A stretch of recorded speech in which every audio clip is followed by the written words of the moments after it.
Hi, everybody. We're back again. Myself and Lee talk about all things accounting, finance, and bookkeeping, everything finance related in the accounting industry. So, hi today, Lee. You good? I'm fine. I've actually brought a drink today. Yeah. Well, do you know what? I've actually just run out of mine, so I'm on the sparkling water of Yorkshire Vale from Morrison's, which is actually really nice. Now, I'm just going to have a drink of this because I keep coughing in classical fashion. Yeah, you join a webinar and you just start to cough. So, what we're going to focus on today is a topic all around stepping out of your comfort zone. And there's just numerous different areas that we can go into. We could talk all day, as you know, me and Lee, once we get started. But I think this is something that's interesting to me because back when I was studying, again, back in the practice days, even actually in the industry days, when I was, as a business unit accountant, I think I lacked confidence quite severely, actually. And when I speak to a lot of bookkeepers and those that are studying now, you know, even CPAA, the AAT, ICB, a lot of bookkeepers and accountants struggle immensely with confidence and stepping out of that comfort zone. And I'd say it's probably only the last 3 years, maybe, that I've actually said to myself, give it a rest. You can't stay in this little comfort bubble that that you're happy in and you're comfortable with. You need to do different things and get out there, speak to new people, go to conferences, go speak up on stage, go on YouTube, all the rest of it. And so many fantastic things have happened as a result of that if I'd have told myself 3 years ago, by doing these things and making yourself feel, in some circumstances utterly terrified, that all these great things would happen. But yeah, how about yourself, Lee? Have you ever struggled with putting yourself out there? Yes. So, like you, public speaking doesn't come naturally to me. I'm not a very good public speaker, but that's something that I've really had to overcome quite a few times. So that was always a really big challenge to do, to get out there. I mean, we talked about it before we started, but like the idea of accountancy being quite a there's a sort of stereotype around it being quite dominated by like older men, and if you're not in that mold, you can feel a bit. It can be quite difficult to have the confidence to put forward what you know is right, or to put forward an argument against someone, and to sort of tolerate sometimes the perhaps disrespect or the kind of dismissal of your opinion, and to kind of be forceful enough to get over that those things can be really uncomfortable to go through, and it can be easier to just stay quiet or to not put forward your opinion or to not get up on stage, not get in front of people and not talk. But as you said, you don't grow if you don't challenge yourself, if you don't step outside of your comfort zone, if you don't risk making a bit of a fool of yourself. Yeah, but I think, again, I feel like I say this a lot, but I do feel like that my early career was really draconian. And there was essentially, I was maybe the third female in an office of 50 plus men. And that's the way that it was back then. And I definitely back then would not have, put myself forward for anything, certainly.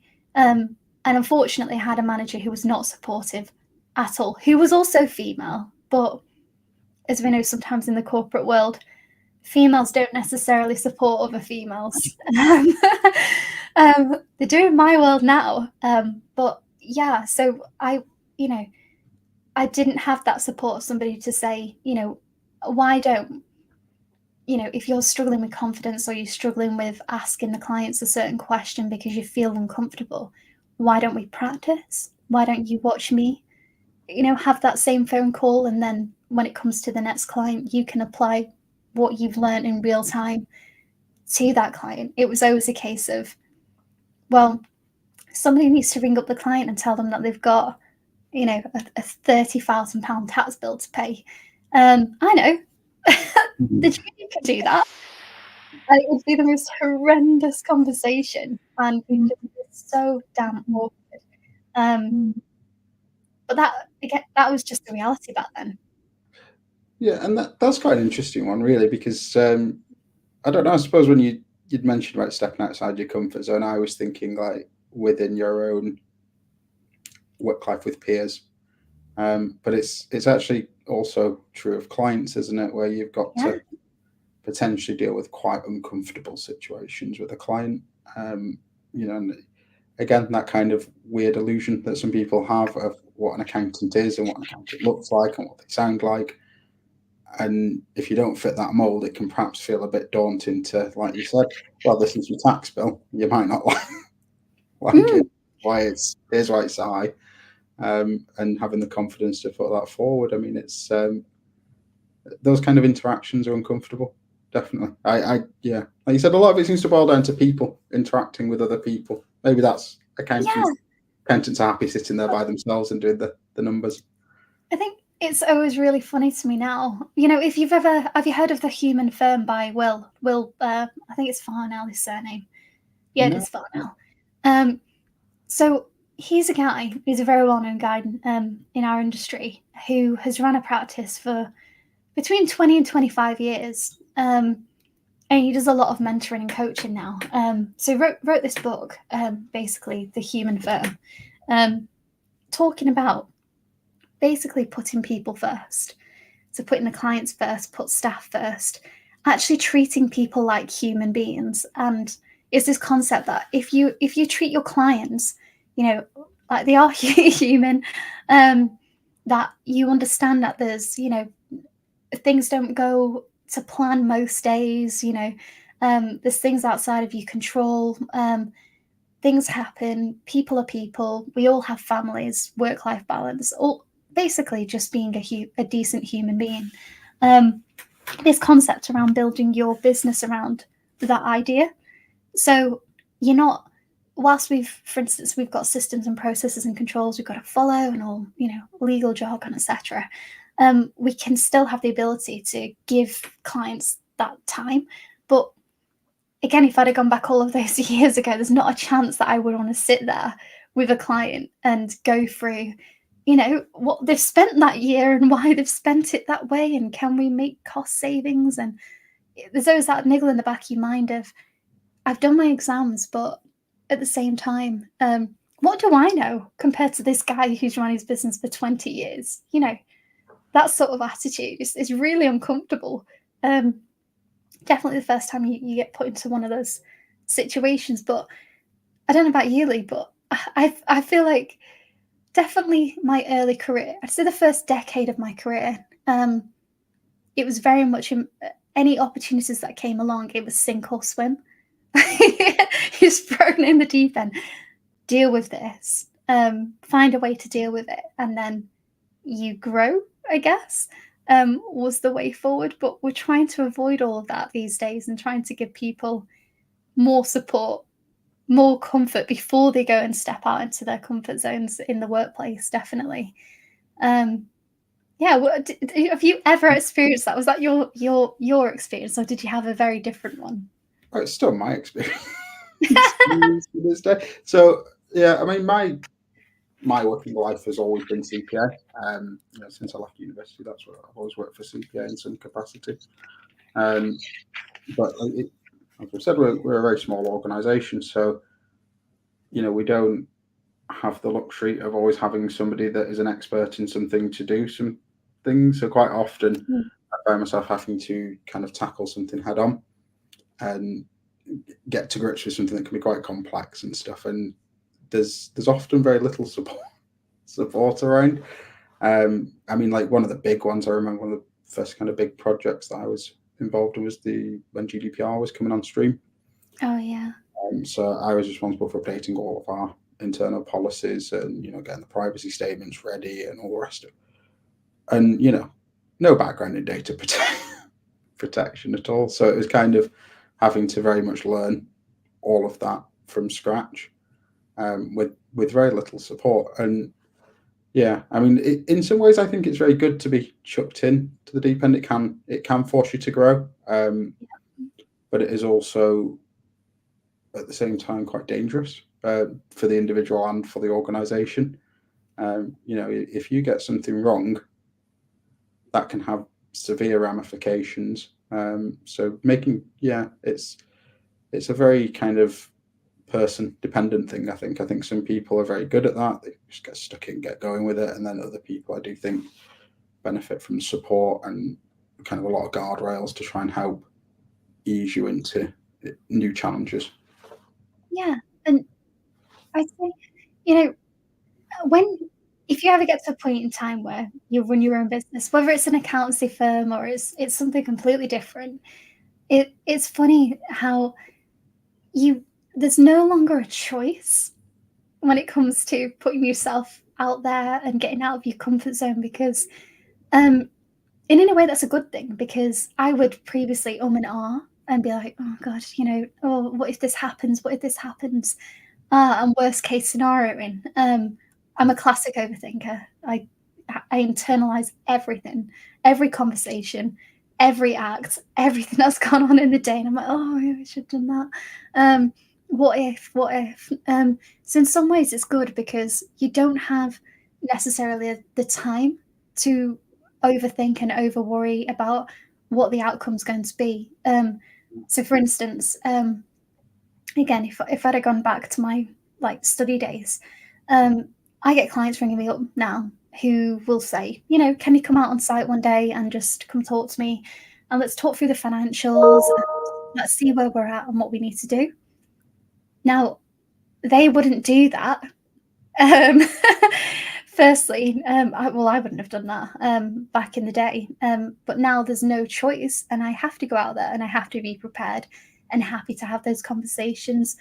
And, the first time that you do that when you're building up a practice, it's beyond scary Yeah. because you sat there thinking, oh my God, there's all these things that I don't know or I feel like I don't know. And what if they ask me this and they ask me that and I don't know the answer? Well, no one is a robot. Nobody knows everything. And it's perfectly fine to say to a client, I'll get back to you on that. But that again is like a confidence piece that a lot of bookkeepers and accountants don't really have. Um, when they first start out, it's something you've just got to practice, I guess. But it can be difficult to say, okay, yeah, sure, I'll come out on site and have these conversations with you and put yourself out there. Yeah, when you've got all of those sort of worries.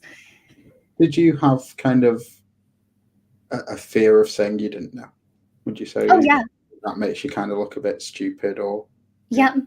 It's the fear of, I think in the industry that we work in, you want to obviously be professional at all times, and sometimes you can put a lot of pressure on yourself to think that you have to know everything, yeah, when in reality it's just not possible. And that's why we have R&D specialists, tax specialists, insolvency practitioners, auditors, tax accountants, specialist. bookkeepers, you name it, because you can't possibly keep up with every element of laws and regs changes and all of it that goes with it. And, you know, nowadays, you know, there's certain core services that we focus on because we do that day in, day out, and that's what we want to offer.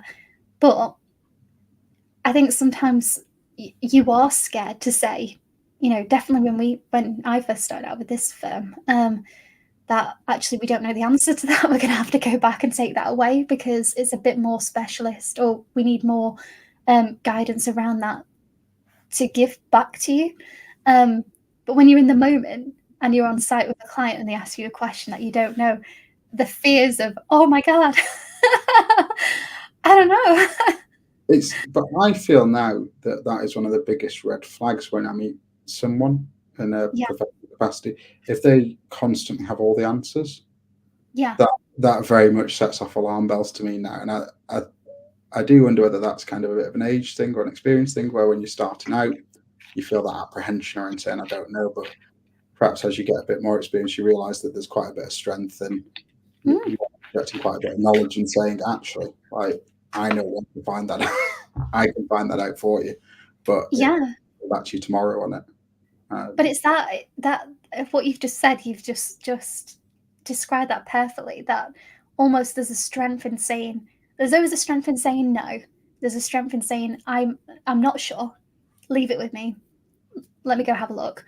Or even, if we delve into ethics a little bit, the side of actually, we're not specialists in that area. We can't support you with that, but let's bring the specialists in and assist. So one key area for us would be we would never touch R&D ever with a barge pole. We'd bring the specialists in because it can get quite complicated. It's time consuming. Things can happen. The level of detail you've got to go into, we don't have that level of support that we can provide, even if we knew, the in-depth knowledge around R&D, etc. Ethically, it would not be ethical for us to take that work on and say, no. Yeah. I mean, another common one I would say is inheritance tax. That seems to be. Oh God. I mean, you can see some real horror stories where people they've thought, oh yeah, I'll have a go. There is again a lot of strength in just saying like, I don't know this enough to offer this as a service to someone, but I know somebody that can assist. I know somebody that can help, and you are providing value in being able to make those kind of recommendations and referrals to a client as well. So absolutely, and it's also, there'll always be somebody else on the other side of the fence, I find, with the community nowadays. So, somebody who might not offer the same services you. So maybe they don't offer accountancy services or they don't offer management accounting, but you do. But they offer a service that you wouldn't provide. You can always use the community to say, to lean on each other and say, okay, well, let's bring such a body in for this. And they'll equally bring you in for that element, which is really nice. Something, again, we didn't have like a decade ago, but we have now. So yeah, and because again, it can feel a bit like if I'm saying, "Oh, use this person for this," am I then giving the client the signal? I don't know what I'm talking about, but this person does. But it's recognizing that actually, like, no, because if it's a specific area and it's something you don't offer, then the right thing to do is to refer that client on to somebody that does. And like you said, the services often complement one another.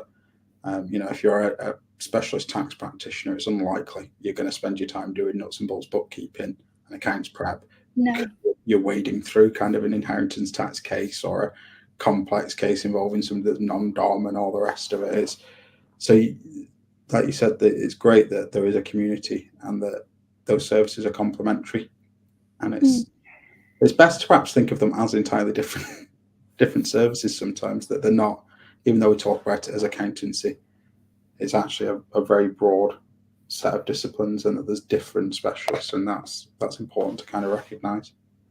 Yeah, and also just touching on, going down the road of services, etc., that we do offer.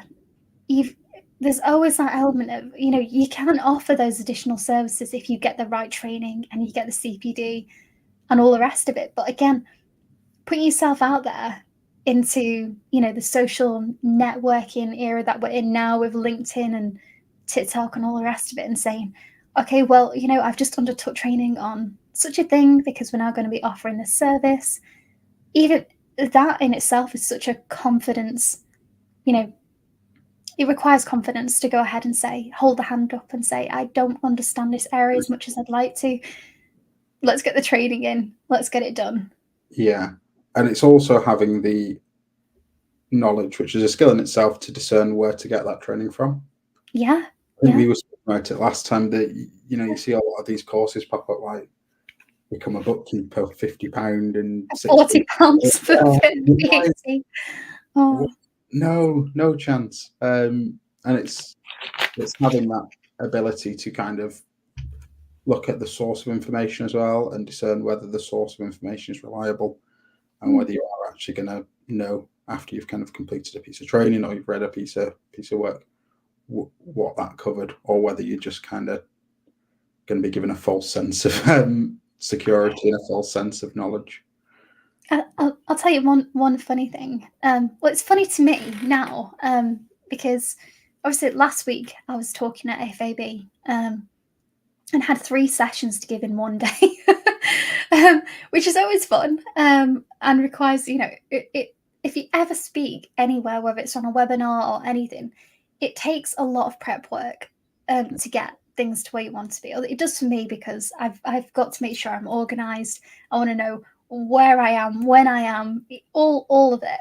And ended up actually visiting the premises the day before when everybody was setting up, just so that I could see where I was supposed to be. So let's go around all of the signs, having a little read to make sure I was in that right spot. And it's like things like that. How, for yourself, Lee, how do you prepare yourself to put yourself out there and go ahead and even join this webinar? How do you go ahead? Like, what's your mindset and your approach behind that? So I'm quite similar to you in that I like to know the layout. I like to know the lay of the land. So yes, last Tuesday I was at our Northwest seminar. I was doing a bit of a talk on qualifications. It was a bit of a focus group, and I was there sort of a good hour and a half, 2 hours before anyone else was there, just so that I could get a feel for the room, a feel for the space. I always like to get my slides ready well in advance if I'm using slides, make sure I know kind of what's coming, what I'm going to say for each point. I will rehearse it a few times before I come on. But then there are different things that, like this, I never kind of get particularly nervous about doing these now, because they feel a bit more relaxed, and we kind of like an unscripted approach to them, don't we? So it's there's no slides that I'm following through or anything like that. But then there's the unproductive stuff that I do, and I always do it every time I've got a presentation or anything, which is I'll catastrophize. I will go through everything that could possibly go wrong with that presentation, from what if the fire alarm goes off to the various awkward questions that I could get asked. And then 99% of the time, there is never an issue. No. Every time I will just spend hours, if not days, worrying about how that's gonna, like, how anything could go wrong with it. Well, I don't want to say my age out loud, but I'm getting there. I'm mid-30s, shall we say. And I've realized, again, all my life I've been a panicker, an overthinker. I really do panic. I get sweaty palms. My legs used to start knocking, like actually knocking. I remember being in various interviews and having to literally put my hands like this in between my legs to stop my legs from like going, because you could hear it against the kneecap. So I've always been like that. But I've realised this grand old age, that every time when I look back at a situation where I've gone, oh my God, the worst thing is going to happen, and people are going to walk away, people are going to leave the webinar, people are going to, just turn off, they're going to be on their phones, they're not going to be interested, or, somebody's going to berate me, whatever it is. And I always look at what actually happened after that. And I can honestly say, hand on heart, that never once has the worst case scenario happened, like the worst of the worst. Well, maybe one occasion about 24 years ago. And that's it. Nothing has ever been as bad. And so now I have to pre-rehearse my talks. Like, I can't just go up on stage with some bullet notes in my head and go, right, let's talk for an hour. That's not going to work. I have to do a pre-prep. So I'll go through everything. I'll talk into my little microphone that I've got on here, and I'll listen to it back and be like, oh, that's stupid. Let's, let's look over the content again. And I might do that a couple of times, but no more, because you can over prep. And then, I just turn up with my slides or whatever it is, and I look around the room and I just think, at the end of the day, these people are here to listen to what you've got to say. And if you didn't, they've got the trust in you that you've got something important, or, some key takeaways that they can take away with them. And I always think, how do those individuals, the other way that I go and watch at these conferences, why am I watching them? Because there's always something that they can help me with, some added value.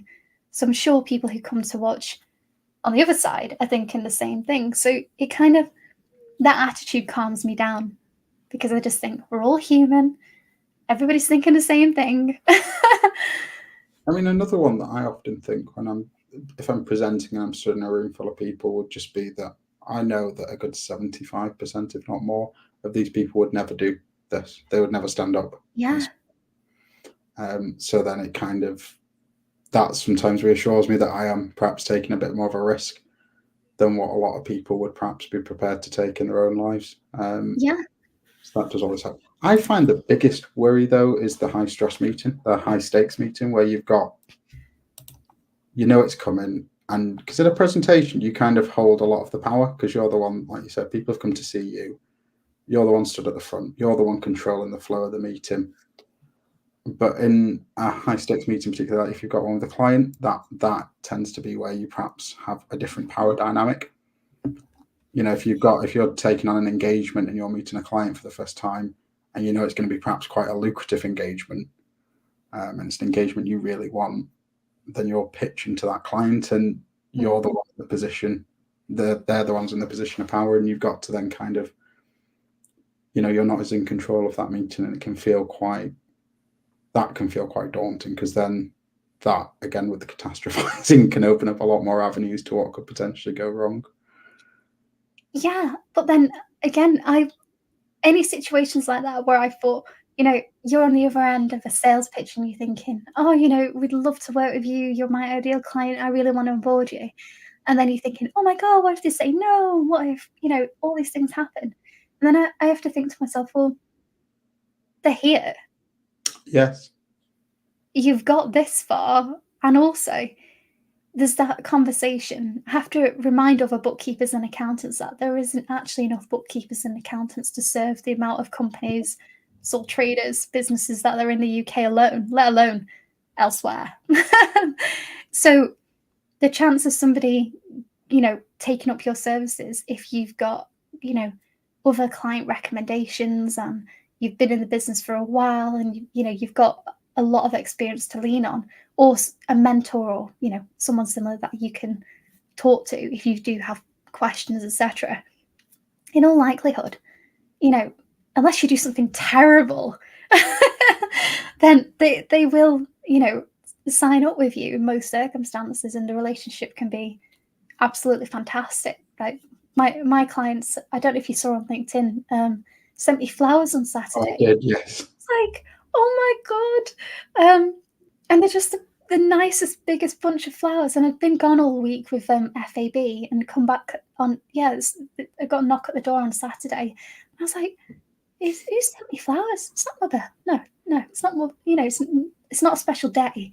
And then I look and I'm like, it's one of my clients. Like, what on earth?